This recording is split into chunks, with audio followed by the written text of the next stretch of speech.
Alright, so got this thing hooked up before you run the wizard. Take the SD card out, and then we'll do the updates on it off the website. And this is something that I wouldn't have thought of doing. Matt Apple mentioned it, and he's like, hey, do the firmware update before you run the wizard. So that's what we're going to do in this video. Okay, so insert the SD card and go into your card, and you're going to have all this information on the card. So first thing I'm going to do is delete everything off of there. And what we're going to do is start fresh with all the new stuff. So we're going to get the new stuff right from Holly's website. There's the URL. You can type that in. We're going to go down to Terminator X, SD card contents. We're going to open this up. It's going to open like a WinRAR file, and then we're going to unzip it and put the new information on the card.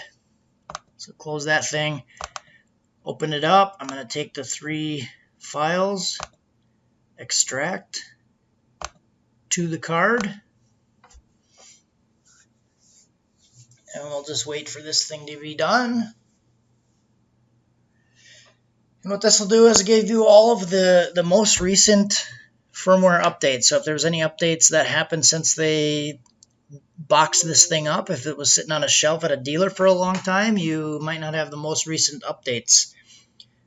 So now if we go in and we check the card, we have all this stuff on here now, and now we can go put it back. Come back out after everything is good, insert this, key the car on, and then you should see it automatically doing a firmware update. Then we can go through Wizard. Okay, we're back and it's time. I think it's finally time. So what we're going to do is make sure it's in park, and I'm going to, I just have the buttons down here. So first thing I'm going to do is key on. Let's do that. See where we end up. All right. Check SD for firmware update. OC flash update 90%. That's flash update 100%. So this should be loading in the new firmware upgrade. Okay, there we go. Firmware upgrade complete. Okay, remove SD, reboot device. All right, so I'm going to power down. And I don't know if I'm supposed to power down, but remove SD. Let's try it. Put it back in.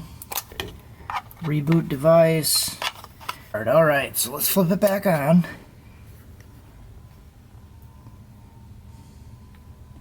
Alright, so see now it goes right into the TPS auto set required. Okay. So we'll just have to remember to do that. So let's go through the wizard.